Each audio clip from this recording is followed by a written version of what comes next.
Anne of Green Gables by L. M. Montgomery. Chapter 15. A Tempest in the School Teapot. "What a splendid day," said Anne, drawing a long breath. "Isn't it good just to be alive on a day like this? I pity the people who aren't born yet for missing it. They may have good days, of course, but they can never have this one. And it's splendider still to have such a lovely way to go to school by, isn't it?" "It's a lot nicer than going round by the road. That is so dusty and hot," said Diana practically, peeping into her dinner basket and mentally calculating if the 3 juicy, toothsome raspberry tarts reposing there were divided among 10 girls, how many bites would each girl have? The little girls of Avonlea School always pulled their lunches, and to eat 3 raspberry tarts all alone, or to even share them only with one's chum, would have forever and ever branded as awful mean the girl who did it. And yet, when tarts were divided among 10 girls, you just got enough to tantalize you. The way Anne and Diana went to school was a pretty one. Anne thought those walks to and from school with Diana couldn't be improved upon even by imagination. Going around by the main road would have been so unromantic, but to go by Lover's Lane and Willowmere and Violet Vale and the Birch Path was romantic, if ever anything was. Lover's Lane opened out below the orchard at Green Gables and stretched up far into the woods to the end of the Cuthbert farm. It was the way by which the cows were taken to the back pasture and the wood hauled home in winter. Anne had named it Lover's Lane before she had been a month at Green Gables. "Not that lovers ever really walk there," she explained to Marilla, "but Diana and I are reading a perfectly magnificent book, and there's a Lover's Lane in it. So we want to have one too. And it's a very pretty name, don't you think? So romantic. We can imagine the lovers into it, you know. I like that lane because you can think out loud there without people calling you crazy." Anne, starting out alone in the morning, went down Lover's Lane as far as the brook. Here Diana met her, and the 2 girls went on up the lane under the leafy arch of maples. "Maples are such sociable trees," said Anne. "They're always rustling and whispering to you," until they came to a rustic bridge. Then they left the lane and walked through Mr. Barry's back field and past Wildermere. Beyond Wildermere came Violet Vale, a little green dimple in the shadow of Mr. Andrew Bell's big woods. "Of course, there are no violets there now," Anne told Marilla, "but Diana says there are millions of them in spring. Oh, Marilla, can't you just imagine you see them? It actually takes away my breath. I named it Violet Vale. Diana says she never saw the beat of me for hitting on fancy names for places. It's nice to be clever at something, isn't it? But Diana named the Birch Path. She wanted to, so I let her, but I'm sure I could have found something more poetical than plain Birch Path. Anybody can think of a name like that. But the Birch Path is one of the prettiest places in the world, Marilla." It was. Other people besides Anne thought so when they stumbled on it. It was a little narrow, twisting path winding down over a long, straight hill through Mr. Bell's woods, where the light came down, shifted through so many emerald screens that it was as flawless as the heart of a diamond. It was fringed in all its length with slim young birches, white-stemmed and lissom-boughed, ferns and starflowers and wild lilies of the valley, and scarlet tufts of pigeonberries grew thickly along it. And always there was a delightful spiciness in the air, and music of bird calls, and the murmur and laugh of woodwinds in the trees overhead. Now and then you might see a rabbit skipping across the road if you were quiet, which, with Anne and Diana, happened about once in a blue moon. Down in the valley, the path came out to the main road, and then it was just up the spruce hill to the school. The Avonlea School was a whitewashed building, low in the eaves and wide in the windows, furnished inside with comfortable, substantial, old-fashioned desks that opened and shut and were carved all over their lids with the initials and hieroglyphics of 3 generations of schoolchildren. The schoolhouse was set back from the road, and behind it was a dusky fir wood and a brook where all the children put their bottles of milk in the morning to keep cool and sweet until the dinner hour. Marilla had Anne Anne start off to school on the first day of September with many secret misgivings. Anne was such an odd girl. How would she get on with the other children? And how on earth would she ever manage to hold her tongue during school hours? Things went better than Marilla feared, however. Anne came home that evening in high spirits. "I think I'm going to like school here," she announced. "I don't think much of the master, though. He's all the time curling his mustache and making eyes at Prissy Andrews. Prissy is grown up, you know. She is 16, and she's studying for the entrance examination into Queen's Academy at Charlottetown next year. Tilly Boulter says that the master is dead gone on her. She's got a beautiful complexion and curly brown hair, and she does it up so elegantly. She sits in the long seat at the back, and he sits there too, most of the time, to explain her lessons, he says. But Ruby Gillis says she saw him writing something on her slate, and when Prissy read it, she blushed as red as a beet and giggled, and Ruby Gillis says she doesn't believe it had anything to do with the lesson." "Anne Shirley, don't let me hear you talking about your teacher in that way again," said Marilla sharply. "You don't go to school to criticize the master. I guess he can teach you something, and it's your business to learn. And I want you to understand right off that you are not to come home telling tales about him. That is something I won't encourage. I hope you were a good girl." "Indeed I was," said Anne comfortably. "It wasn't so hard as you might imagine, either. I sit with Diana. Our seat is right by the window, and we can look down on the lake of shining waters. There are a lot of nice girls in school, and we had scrumptious fun playing at dinner time. It's so nice to have a lot of little girls to play with, but of course I like Diana best and always will. I adore Diana. I'm dreadfully far behind the others. They're all in the 5th book, and I'm only in the 4th. I feel that it's kind of a disgrace, but there's not one of them has such an imagination as I have, and I soon found that out. We had reading and geography and Canadian history and dictation today. Mr. Phillips said my spelling was disgraceful, and he held up my slate so that everybody could see it, all marked over. I felt so mortified, Marilla. He might have been politer to a stranger, I think. Ruby Gillis gave me an apple, and Sophia Sloane lent me a lovely pink card with "May I see you home" on it. I'm to give it back to her tomorrow. And Tilly Boulter let me wear her bead ring all the afternoon. Can I have some of those pearl beads off the old pincushion in the garret to make myself a ring? Oh, and Marilla, Jane Andrews told me that Minnie McPherson told her that she had heard Prissy Andrews tell Sarah Gillis that I had a very pretty nose. Marilla, that is the first compliment I have ever had in my life, and you can't imagine what a strange feeling it gave me. Marilla, have I really a pretty nose? I know you'll tell me the truth. Your nose is well enough, said Marilla shortly.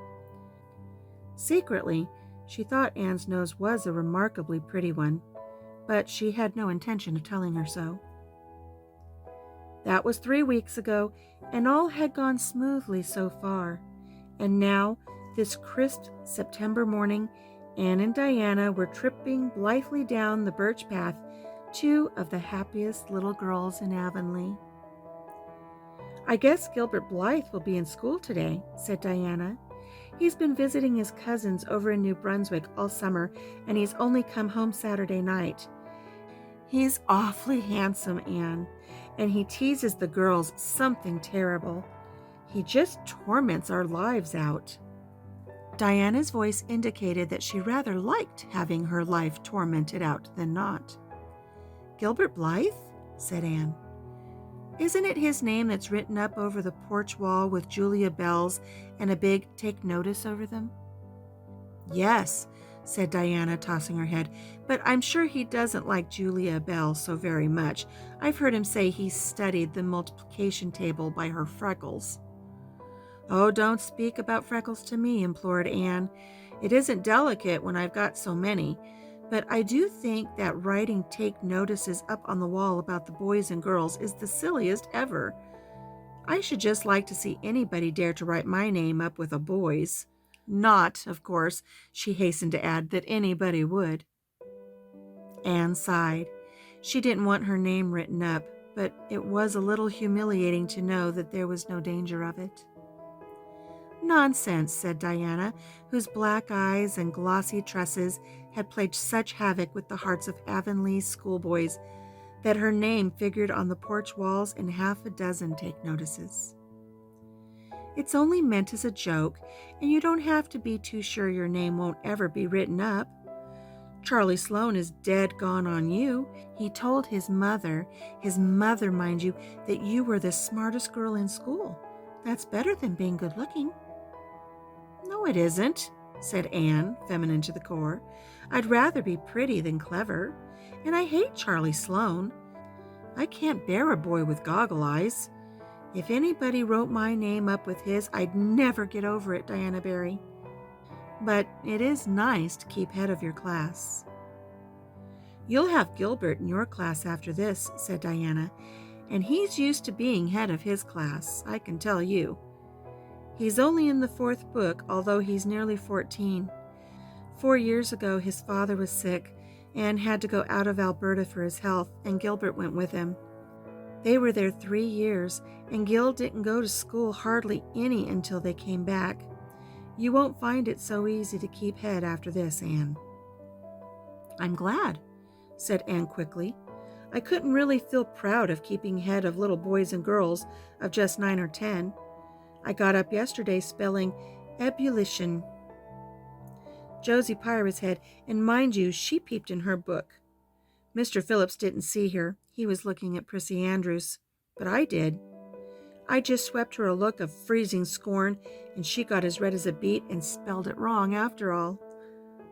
Those Pye girls are cheats all around, said Diana indignantly, as they climbed the fence of the main road. Gertie Pye actually went and put her milk bottle in my place in the brook yesterday. Did you ever? I don't speak to her now. When Mr. Phillips was in the back of the room, hearing Prissy Andrews' Latin, Diana whispered to Anne, That's Gilbert Blythe sitting right across the aisle from you, Anne. Just look at him and see if you don't think he's handsome. Anne looked accordingly. She had a good chance to do so, for the said Gilbert Blythe was absorbed in stealthily pinning the long yellow braid of Ruby Gillis, who sat in front of him, to the back of her seat. He was a tall boy with curly brown hair, roguish hazel eyes, and a mouth twisted into a teasing smile. Presently, Ruby Gillis started up to take a sum to the master. She fell backwards in her seat with a little shriek, believing that her hair was pulled out by the roots. Everybody looked at her, and Mr. Phillips glared so sternly that Ruby began to cry. Gilbert had whisked the pin out of sight and was studying his history with the soberest face in the world, but when the commotion subsided, he looked at Anne and winked with inexpressible drollery. I think your Gilbert Blythe is handsome, confided Anne to Diana, but I think he's very bold. It isn't good manners to wink at a strange girl. But it was not until the afternoon that things really began to happen. Mr. Phillips was back in the corner explaining a problem in algebra to Prissy Andrews, and the rest of the scholars were doing pretty much as they pleased, eating green apples, whispering, drawing pictures on their slates and driving crickets harnessed to strings up and down the aisle. Gilbert Blythe was trying to make Anne Shirley look at him and failing utterly, because Anne was at that moment totally oblivious not only to the very existence of Gilbert Blythe, but of every other scholar in Avonlea School and of Avonlea School itself. With her chin propped on her hands and eyes fixed on the blue glimpse of the lake of shining waters that the west window afforded, she was far away in a gorgeous dreamland, hearing and seeing nothing save her own wonderful visions. Gilbert Blythe wasn't used to putting himself out to make a girl look at him and meeting with failure. She should look at him, that red-haired Shirley girl, with the little pointed chin and the big eyes that weren't like the eyes of any other girl in Avonlea School. Gilbert reached across the aisle, picked up the end of Anne's long red braid, held it out at arm's length, and said in a piercing whisper, "Carrots! Carrots!" Then Anne looked at him with a vengeance. She did more than look. She sprang to her feet, her bright fancies fallen into cureless ruin. She flashed one indignant glance at Gilbert from eyes whose angry sparkle was swiftly quenched in equally angry tears. "You mean, hateful boy!" she exclaimed passionately. "How dare you!" And then, thwack! Anne had brought her slate down on Gilbert's head and cracked it. Slate, not head. Clear across. Avonlea School always enjoyed a scene. This was an especially enjoyable one. Everybody said, "Oh!" in horrified delight. Diana gasped. Ruby Gillis, who was inclined to be hysterical, began to cry. Tommy Sloane let his team of crickets escape him altogether while he stared open-mouthed at the tableau. Mr. Phillips stalked down the aisle and laid his hand heavily on Anne's shoulder. "Anne Shirley, what does this mean?" he said angrily. Anne returned no answer. It was asking too much of flesh and blood to expect her to tell before the whole school that she had been called carrots. Gilbert it was who spoke up stoutly. "It was my fault, Mr. Phillips. I teased her." Mr. Phillips paid no heed to Gilbert. "I am sorry to see a pupil of mine displaying such a temper and such a vindictive spirit," he said in a solemn tone, as if the mere fact of being a pupil of his ought to root out all evil passions from the hearts of small imperfect mortals. "Anne, go and stand on the platform in front of the blackboard for the rest of the afternoon." Anne would have infinitely preferred a whipping to this punishment, under which her sensitive spirit quivered as from a whiplash. With a white, set face, she obeyed. Mr. Phillips took a chalk crayon and wrote on the blackboard above her head, "Anne Shirley has a very bad temper. Anne Shirley must learn to control her temper," and then read it aloud so that even the primer class, who couldn't read anything, should understand it. Anne stood there the rest of the afternoon with that legend above her. She did not cry or hang her head. Anger was still too hot in her heart for that, and it sustained her amid all her agony of humiliation. With resentful eyes and passion-red cheeks, she confronted alike Diana's sympathetic gaze and Charlie Sloane's indignant nods and Josie Pye's malicious smiles. As for Gilbert Blythe, she would not even look at him. She would never look at him again. She would never speak to him. When school was dismissed, Anne marched out with her red head held high. Gilbert Blythe tried to intercept her at the porch door. "I'm awfully sorry I made fun of your hair, Anne," he whispered contritely. "Honest I am. Don't be mad for keeps now." Anne swept by disdainfully, without look or sign of hearing. "Oh, how could you, Anne?" breathed Diana as they went down the road, half reproachfully, half admiringly. Diana felt that she could never have resisted Gilbert's plea. "I shall never forgive Gilbert Blythe," said Anne firmly. "And Mr. Phillips spelled my name without an E, too.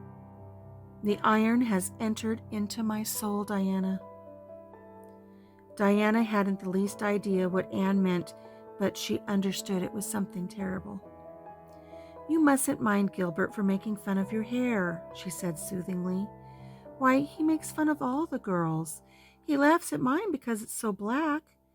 He's called me a crow a dozen times, and I never heard him apologize for anything before either." "There is a great deal of difference between being called a crow and being called carrots," said Anne with dignity. "Gilbert Blythe has hurt my feelings excruciatingly, Diana." It is possible the matter might have blown over without more excruciation if nothing else had happened.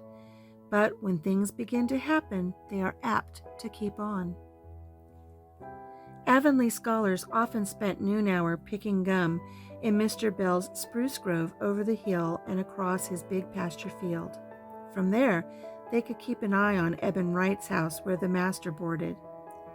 When they saw Mr. Phillips emerging therefrom, they ran for the schoolhouse, but the distance being about 3 times longer than Mr. Wright's lane, they were very apt to arrive there, breathless and gasping, some 3 minutes too late.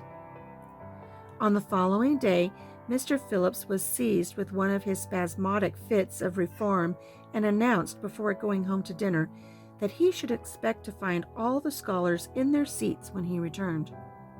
Anyone who came in late would be punished. All the boys and some of the girls went to Mr. Bell's spruce grove as usual, fully intending to stay only long enough to pick a chew. But spruce groves are seductive and yellow nuts of gum beguiling. They picked and loitered and strayed, and as usual, the first thing that recalled them to a sense of the flight of time was Jimmy Glover shouting from the top of a patriarchal old spruce, "Master's coming!" The girls, who were on the ground, started first and managed to reach the schoolhouse in time, but without a second to spare. The boys, who had to wriggle hastily down from the truss, were later, and Anne, who had not been picking gum at all but was wandering happily in the far end of the grove, waist deep among the bracken, singing softly to herself, with a wreath of rice lilies on her hair, as if she were some wild divinity of the shadowy places, was latest of all. Anne could run like a deer, however. Run she did, with the impish result that she overtook the boys at the door and was swept into the schoolhouse among them just as Mr. Phillips was in the act of hanging up his hat. Mr. Phillips' brief reforming energy was over. He didn't want the bother of punishing a dozen pupils, but it was necessary to do something to save his word, so he looked about for a scapegoat and found it in Anne, who had dropped into her seat, gasping for breath, with her forgotten lily wreath hanging askew over one ear and giving her a particularly rakish and disheveled appearance. "Anne Shirley, since you seem to be so fond of the boys' company, we shall indulge your taste for it this afternoon," he said sarcastically. "Take those flowers out of your hair and sit with Gilbert Blythe." The other boys snickered. Diana, turning pale with pity, plucked the wreath from Anne's hair and squeezed her hand. Anne stared at the master as if turned to stone. "Did you hear what I said, Anne?" queried Mr. Phillips sternly. "Yes, sir," Anne said slowly, "but I didn't suppose you really meant it." "I assure you I did," still with the sarcastic inflection which all the children, and Anne especially, hated. It flicked on the raw. "Obey me at once." For a moment, Anne looked as if she meant to disobey. Then, realizing that there was no help for it, she rose haughtily, stepped across the aisle, sat down beside Gilbert Blythe, and buried her face in her arms on the desk. Ruby Gillis, who got a glimpse of it as it went down, told the others going home from school that she'd actually never seen anything like it. It was so white, with awful little red spots on it. To Anne, this was as the end of all things. It was bad enough to be singled out for punishment from among a dozen equally guilty ones. It was worse still to be sent to sit with a boy. But that boy should be Gilbert Blythe was heaping insult on injury to a degree utterly unbearable. Anne felt that she could not bear it, and it would be of no use to try. Her whole being seethed with shame and anger and humiliation. At first, the other scholars looked and whispered and giggled and nudged. But as Anne never lifted her head, and as Gilbert worked fractions as if his whole soul was absorbed in them, and them only, they soon returned to their own tasks, and Anne was forgotten. When Mr. Phillips called the history class out, Anne should have gone, but Anne did not move. And Mr. Phillips, who had been writing some verse to Priscilla before he called the class, was thinking about an obstinate rhyme still and never missed her.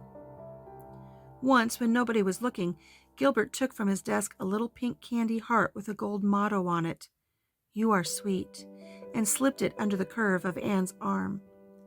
Whereupon Anne arose, took the pink heart gingerly between the tips of her fingers, dropped it to the floor, ground the powder beneath her heel, and resumed her position without deigning to bestow a glance on Gilbert.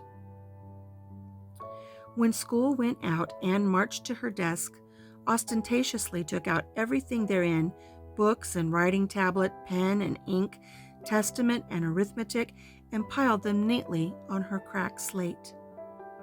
"What are you taking all those things home for, Anne?" Diana wanted to know as soon as they were out on the road. She had not dared to ask the question before.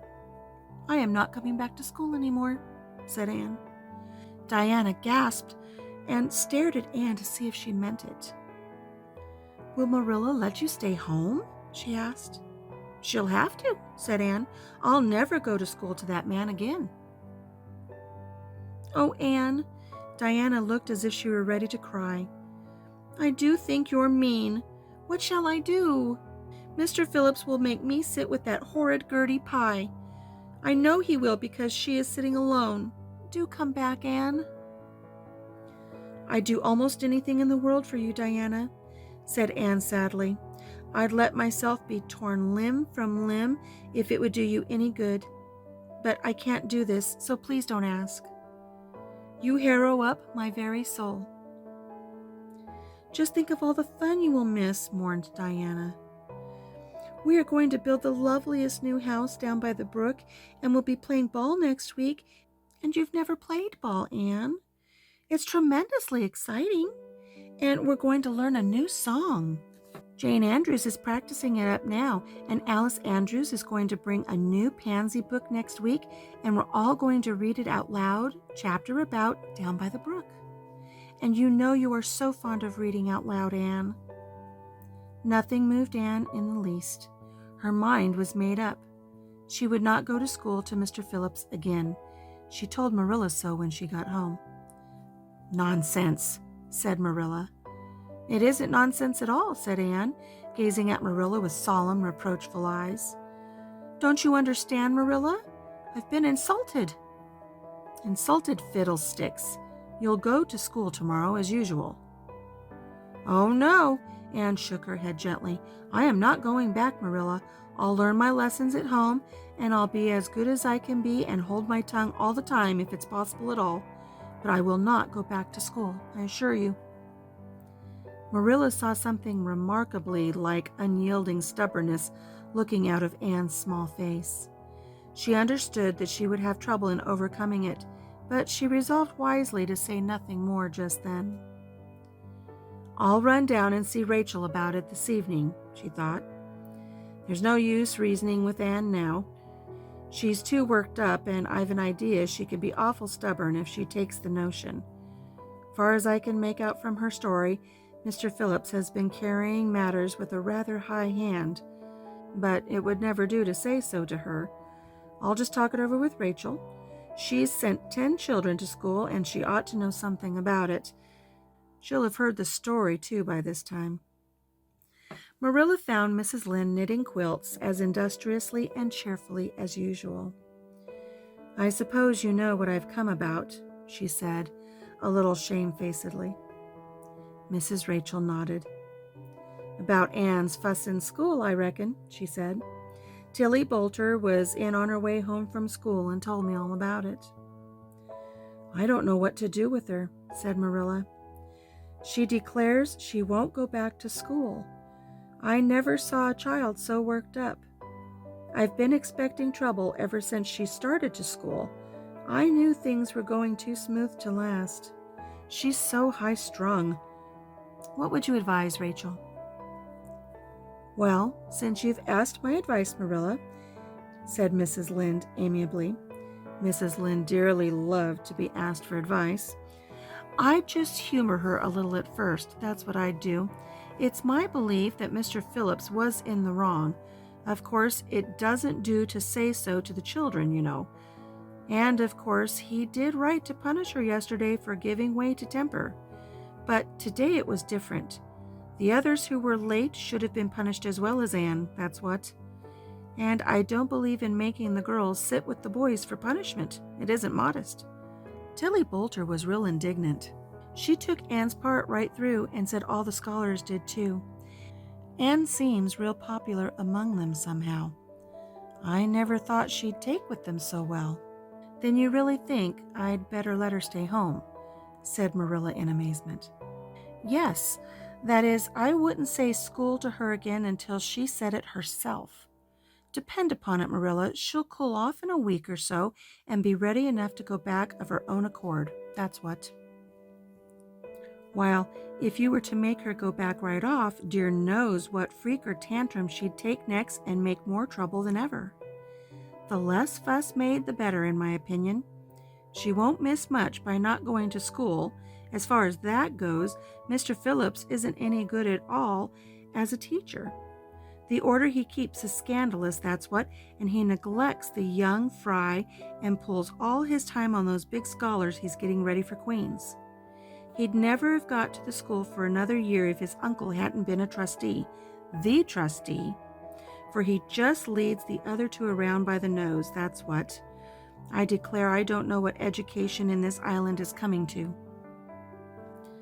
Mrs. Rachel shook her head, as much as to say if she were only at the head of the educational system of the province, things would be much better managed. Marilla took Mrs. Rachel's advice, and not another word was said to Anne about going back to school. She learned her lessons at home, did her chores, and played with Diana in the chilly purple autumn twilights. But when she met Gilbert Blythe on the road, or encountered him in Sunday school, she passed by him with an icy contempt that was no whit thawed by his evident desire to appease her. Even Diana's efforts as a peacemaker were of no avail. Anne had evidently made up her mind to hate Gilbert Blythe to the very end of life. As much as she hated Gilbert, however, she did love Diana, with all the love of her passionate little heart, equally intense in its likes and dislikes. One evening, Marilla, coming in from the orchard with a basket of apples, found Anne sitting alone by the east window in the twilight, crying bitterly. "Whatever's the matter now, Anne?" she asked. "It's about Diana," sobbed Anne luxuriously. "I love Diana so, Marilla. I cannot ever live without her. But I know very well when we grow up that Diana will get married and go away and leave me. And oh, what shall I do? I hate her husband. I just hate him furiously. I've been imagining it all out, the wedding and everything. Diana dressed in snowy garments with a veil and looking beautiful and regal as a queen. And me, the bridesmaid, with a lovely dress too, and puffed sleeves, but with a breaking heart hid beneath my smiling face. And then bidding Diana goodbye." Here Anne broke down entirely and wept with increasing bitterness. Marilla turned quickly away to hide her twitching face, but it was no use. She collapsed on the nearest chair and burst out into such a hearty and unusual peal of laughter that Matthew, crossing the yard outside, halted in amazement. When had he heard Marilla laugh like that before? "Well, Anne Shirley," said Marilla as soon as she could speak, "if you must borrow trouble, for pity's sake, borrow it handier home. I should think you had an imagination, sure enough." That concludes Chapter 15. Join us again for Chapter 16. Diana is invited to tea with tragic results.